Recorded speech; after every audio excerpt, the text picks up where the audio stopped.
What's going on, everybody? This is Dylan Talk Sports. My name is Dylan. In this video, what I'm going to do is I'm going to be recapping NFL Week 9 of the NFL season, kind of going through every single game, kind of giving my opinion, 30 seconds to a minute, of kind of how I think the game went, should have gone differently, kind of big points, little points of how the game went, and so on. If you're a fan of any of these teams and you have a different opinion on kind of how the game went, at the very end, if you want to leave your comment down below, feel free to do so. I'm not going to say much. You kind of understand as the video goes on, so if you're going to enjoy today's video, make sure you do drop a like. It's very much appreciated if you do so. And without further ado, let's get into it.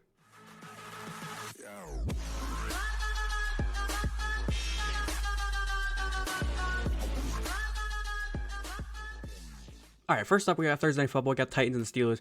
Once again, the Steelers, they are just finding ways to win games. Will Levis made his first start for the Titans. He went 22 of 39 for 262 yards. He had the interception. The interception was more of just like a hope and a prayer kind of throw at the very end of the game. I thought all in all, the Titans, they played a decent game. Derrick Henry played a mid game. Will Levis, he showed some promise. I will say that. He showed some promise. When it comes to the Steelers, they just kind of do what they do. I don't know what it is. They hang around, they fight, they try and stay in the game. Defense keeps them in it. Such teams make a play or two. But in the very end of the day, somehow the offense will look like complete dog shit the entire game. And I've been saying this over the past couple weeks. The way you beat the Steelers is if you want to play their game, stay in the game, that's cool. But at the very end of the game, once you get a lead, if you want to just run, you can do that. Because the Steelers offense, the only way they're beating you is once you start making mistakes. It feels like the second once you make mistakes, they capitalize off that and they can go down and get a touchdown very easily. But all in all, like I said, I feel like the Titans, they seem like they have a decent team going for them. If Will Levis is their quarterback for the future, I'm not going to be thrilled by it, but I mean, he's playing a hell of a lot better than Tannehill. Looking at the standings for both the teams, Tennessee, they're not winning the division. I don't think they're going to the playoffs. If they can still at least look forward to a good draft pick by the end of the year and just see what they can get out of Will Levis, I think that's kind of their plan. And then when it comes to Pittsburgh, I mean, every team in that AFC North is looking like they're fighting to win that division. When it comes to Pittsburgh, I don't know what to say. I mean, just keep on doing what you do because somehow it's working. We got the Cardinals and the Browns. If you want a full breakdown of this game, I'm a Browns fan, so I did a full breakdown. The link to the video will be right there. If you want a full breakdown of kind of how the game went, my opinion, a complete full breakdown, the video will be there. But when it comes to this game, it was just a straight ass kicking. To summarize it real quickly, Cardinals got their ass kicked. The Browns defense just took a beating to them. Cardinals, we kind of knew they were already going into a tank for Caleb Williams sweepstakes this season. They were gonna have Kyler Murray start this game, but they didn't. They decided to start Clayton Tune, the rookie. He did not have a good day. When it comes to the other side of the ball, the Browns offense, they did their thing. Deshaun Watson, he played better. The run game was there. Amari Cooper, he fucking went off. There were a few throws that I think Deshaun Watson wants back, but like he's been very up and down since the injury. I think going forward, if we can get that version of Deshaun Watson, but just a little bit better, I think the Browns will be a good team going forward. When it comes to their offense, the defense is already playing great. Next week, they play Baltimore. That's going to be a tough matchup. I think that kind of dictates the way of, or the whole landscape of the AFC North, because if the Ravens win that game, they have a chokehold on the division. If the Browns win that game, they have a real shot to get everybody, themselves, the Steelers, the Bengals, all right back up into that race. But like I said, recapping the standings, Arizona, they're tanking for Caleb Williams. And when it comes to the Browns, like I said, they beat the Ravens. Ravens go to 7-3, Browns go to 6-3, and the Ravens, I believe, have the bye week next week. So they're going to have a chance. They'll be still 7-3 after next week if the Browns beat the Ravens, and the Browns could have a chance then to play, I think, the Steelers after that. They have a chance to tie back up with the Ravens. Next up, we got the Commanders and the Patriots. The Patriots, it's kind of sad watching Belichick coach this team. I think Sam Howell for the Commanders, he played a better game. He had some up and down games over the past couple weeks. He played pretty good against Philadelphia, don't get me wrong, but there was the last few drives he didn't look that good. But in this game, he played good. He had the one interception that wasn't the prettiest, but he had a really very pretty dime that he threw for the touchdown to, I believe, Jahan Dotson. They ran the ball well. When it comes to the Patriots, Mac Jones, he's like, I don't think Mac Jones is going to be there after this season. Like, if I'm being realistic, he's not going to be there after this year. I think the New England Patriots defense played okay. They held up 20 points, so they didn't do god-awful. But when it comes to their offense, I mean, they brought in Bill O'Brien to fix their offense. It's looking better than it was last year. It's just now we're really starting to see Mac Jones is just not him. And with Washington, they traded away Chase Young and Montez Sweat in the trade deadline, so we all thought this defense was going to collapse after that. They didn't look worse, but they didn't look better. They were kind of the same. So I think, in a way, everybody's saying that Washington was crazy to trade them away. They're going to look horrible now. They didn't get worse. That's the good thing, I guess. But to wrap up this game, looking at the standings, Washington's 4-5. They're, I guess, fighting for a wild card spot if they're lucky. NFC's not that strong this year, so a wild card spot is very likely for them if they can just keep around 500. And when we look at New England, they're not winning the division, obviously, and they are not going to playoffs. We have the Sunday Night Football game. We got the Bills and the Bengals. This was actually a pretty fun game. Burrow did good. He had about 350 yards. Josh Allen, he played okay. He's just turnover happy. And I felt like this game was going to be an exciting game, and it was like the Bengals and the Bills that were going to go back and forth because it was supposed to be the Bengals versus the Bills.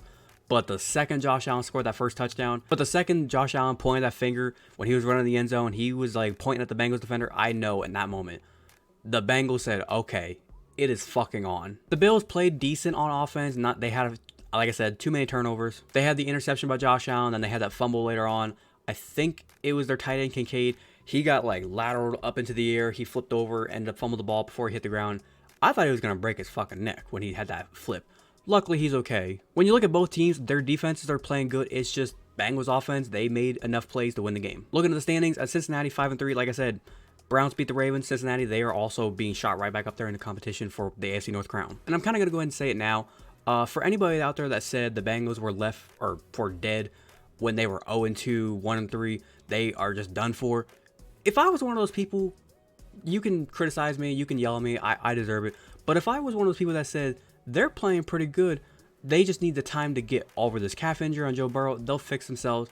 I knew I was right. And looking at the Bills, 5-4, I think they're still in good spot to win their division. They already have a win over Miami. They'll have to play Miami again later on in the season in Miami. But right now, they're only a game back. I think they're still in good spot to win the division. People saying, are they contenders or pretenders? I wouldn't say they're pretenders just yet. They have still shown me some good things when it comes to their football team. Their defense is riddled with injuries right now. They need to get healthy. Some of the guys are going to be done for the entire year, like Milano, their linebacker. So they're still just trying to figure some things out. We have the Sunday morning game over in Germany, Dolphins versus Chiefs. This one, I'm not going to lie, was kind of boring. Everybody hyped this game up to where it was going to be like, this is going to be electric. It's going to be on fire. We're going to be glued to the ends of our seats watching this game. And I'm not going to lie, I wasn't really paying attention. Like, looking at the stats, Tua went 193 for a touchdown. Mahomes went 185 for 2 touchdowns. When I was expecting in this game, I was thinking Tua was going to be up around 350 and Mahomes was going to be up around like 400 yards. And for the score to be up around like 30, 40 points for each team. But it seems like with the old saying, defense travels. And the Chiefs defense, it traveled. That Chiefs defense, I would say, is arguably a top 5 defense right now. They're playing outstanding. This Chiefs offense, they seem like they're running the ball more often than they usually would. It's just a weird thing with this Chiefs offense right now this year. We've been used to them over the past couple of years being like this high flying, throwing down ball down the field. Mahomes getting 4,000 or 5,000 yards a season. Now, it seems like they've moved over to a Mahomes, you're going to throw the ball for maybe 3,000, 3,500 yards at most a season. And we're going to run the ball a little more. And with the Dolphins, their problem is some of the analysts on ESPN and even Fox Sports and CBS Sports have also said it. It seems like with the Dolphins offense, in order for them to succeed, they need the crowd to be a little bit quiet. When they're on the road or they're playing these good teams, their offense, it gets out of sync. Tyreek Hill, he did good in the game. He got his catches. He did have that one fumble that caused the Chiefs to get the touchdown before halftime. That was sad. But wrapping up the game, looking at the standings, like I said with the Buffalo Bills, I think the Dolphins and the Bills, they are both competing for that division.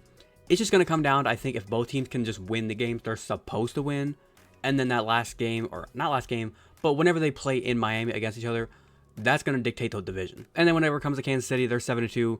They've got a whole fucking stranglehold on this division. They ain't losing. Looking at the Vikings versus the Falcons, I have 2 words for you. Josh Dobbs. And I was rooting for Dobbs this entire game, because think of the story this guy has gone through.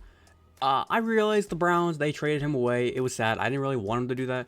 But at the time of being, it kind of needed to be done. But the guy has gone from being with Cleveland last year in the preseason. He got released. He was with, I believe, Detroit.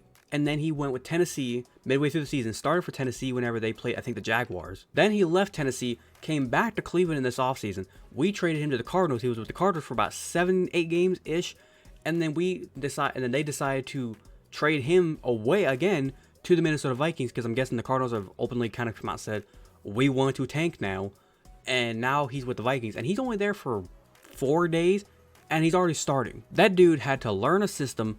He didn't even know the teammates' names, and he went out there and just fucking balled. And for anybody out there saying, well, he didn't do too good, only 158 yards, 2 touchdowns.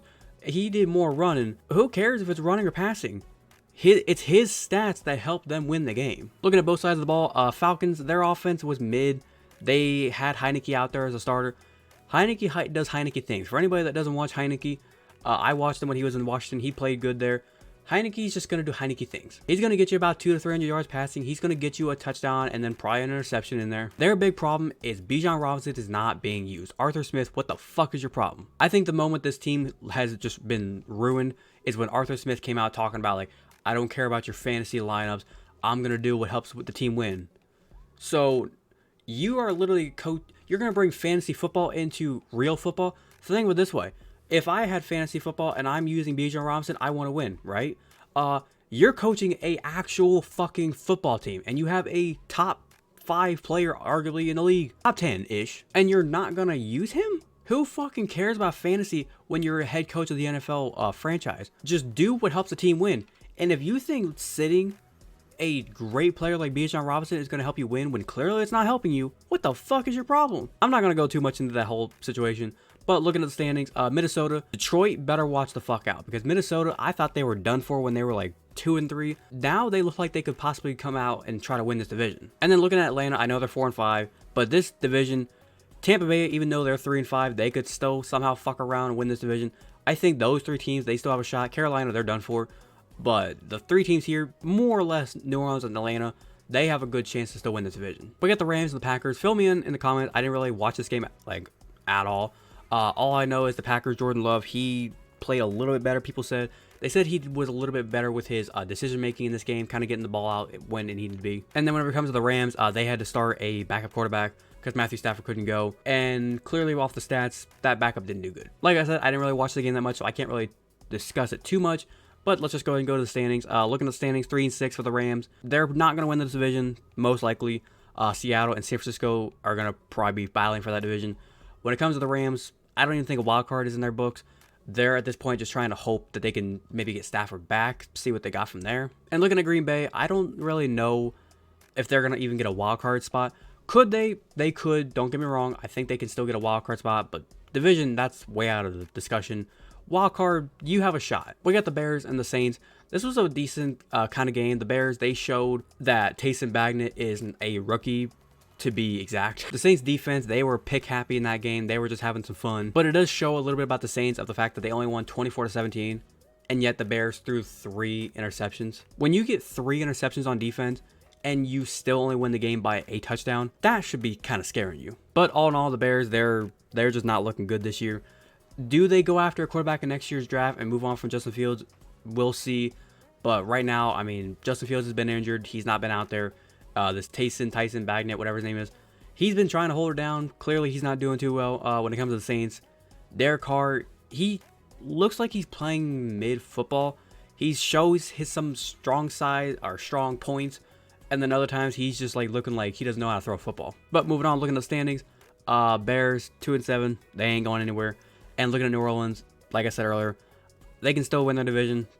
I don't know how they're gonna, why they're the division winners, because they're probably gonna win it at like 9-8, 8-9, and it's gonna be like last year with Tampa Bay when they won at 9-8. It's like, yeah, you won your division, but now you have to play a team in a wild card spot that's the 5th rank that is probably like has 3-4 more wins than you. We got the Seahawks and the Ravens, and what the fuck was that? And this game kind of pisses me off because of the fact that the Browns were 3 yards away. 3 yards from getting a first down and having the game against the Seahawks finish. I won't get too much into it. But then the Seahawks turn around and they come into a game against the Ravens and they get their fucking asses whooped against the Ravens. And the weird part about this game is the Ravens put up 37 points.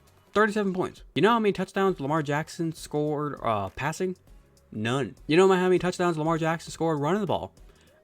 None. This Ravens team is just like a fucking juggernaut at this point. The Seahawks, they did absolutely nothing in this game. Their offense was getting smothered. Their offensive line looked like complete dog shit. I feel like the Seahawks, the way they played this game was like when they played the Browns from about the middle of the second quarter all the way to about the beginning of the fourth quarter.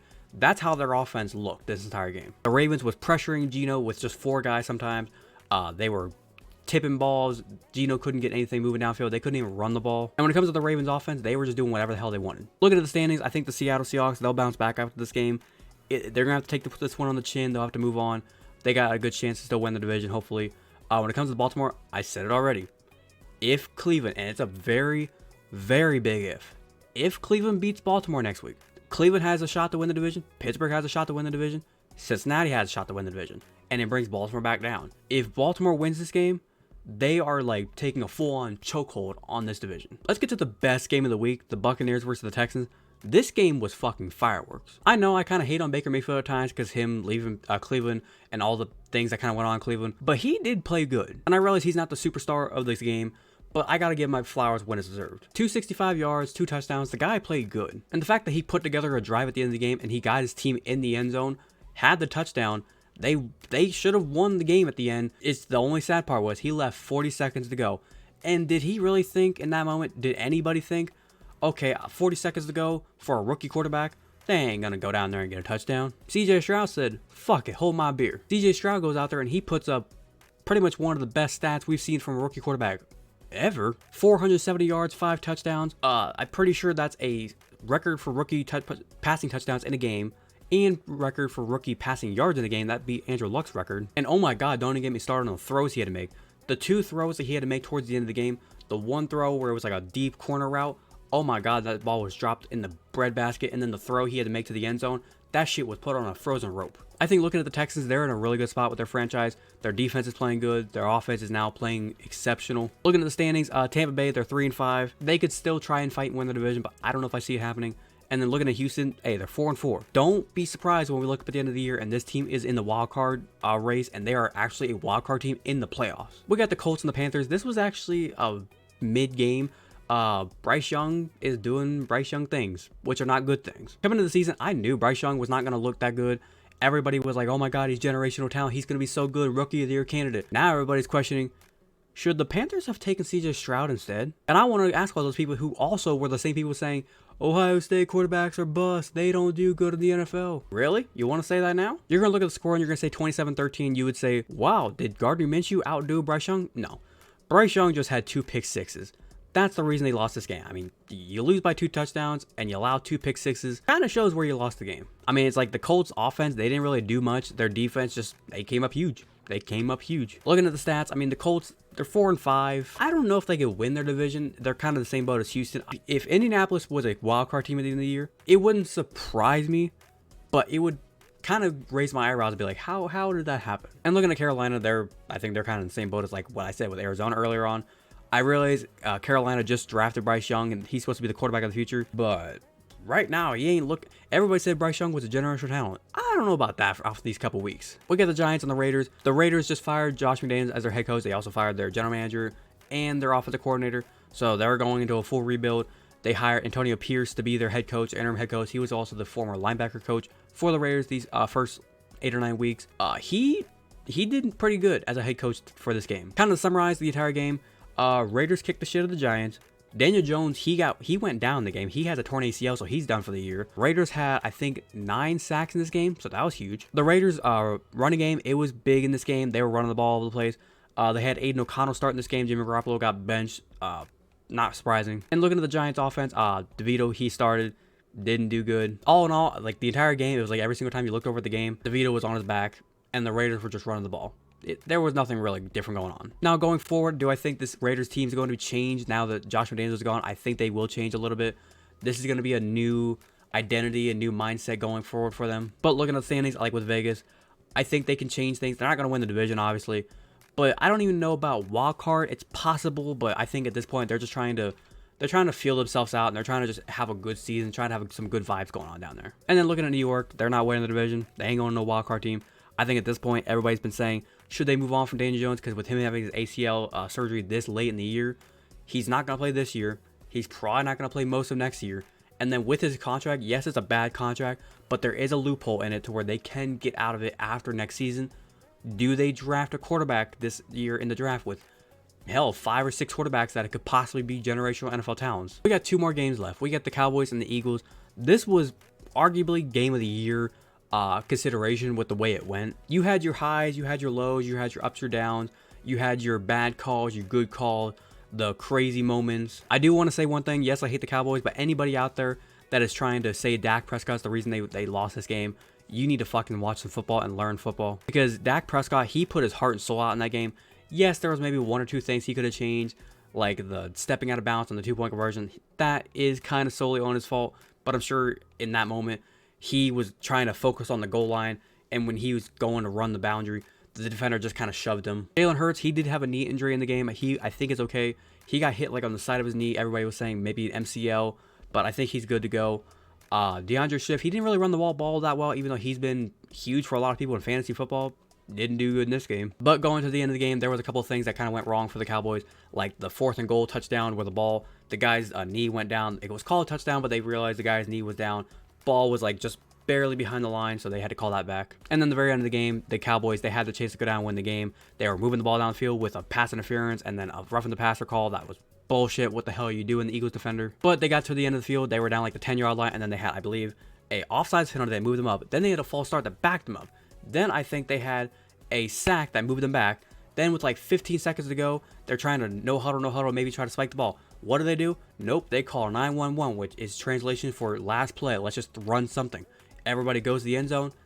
Dak Prescott chucks it up, incomplete pass. There's like 4 seconds to go. They call their last play. It looks almost like 4 verticals with CeeDee Lamb just kind of running like a deep dig. He runs it. He catches the ball at like the 3-yard line, and it looks like he was going to try to catch it and just try to leap into the end zone. There was like 7 defenders waiting for him right there. He didn't get in. Looking at the standings, the Eagles, they're 8-1. They're looking like a real contention to just win the division, take over right now. Dallas, everybody's saying they can still win the division. I don't know, man. I mean, I realize Philadelphia's schedule is going to be getting tougher this over the next 3, 4, 5 weeks. But I mean, you say it's a tough schedule, but yet they're 8-1.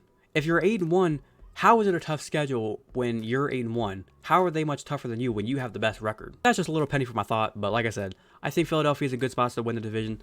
Dallas, easily wildcard team. Easily. Winning the division for Dallas, I'll have to see it to believe it. And then Monday Night Football, we got the Chargers and the Jets. Burn my eyes out. I wish I didn't see that game. First mistake for the Jets, you allowed a punt return. Second mistake for the Jets, you fumbled the ball. Third mistake for the game, you fumbled the golf ball again. Everybody knows over these couple weeks of watching the Jets somehow win these games, the way they win their games, no mistakes, don't turn the ball over, defense gets turnovers, and somewhere in there a punt return that goes the whole way for a touchdown. Let's go through the checklist. Yeah, you didn't get this, you didn't get, yeah. The Jets didn't get anything to go right for them. I mean, the fact that Justin Herbert only had 136 passing yards and they still won kind of shows the Jets made the mistakes. Zach Wilson, we already know he's like a very below average to maybe high average mid quarterback. But I'm going to say this. The fact that he threw the ball 49 times, that should be alarming. It's like you already know he's not a good quarterback. Why aren't you running the ball more? And it's like this offensive line already sucks at pass protecting. Let's try and, okay, you suck at pass protecting.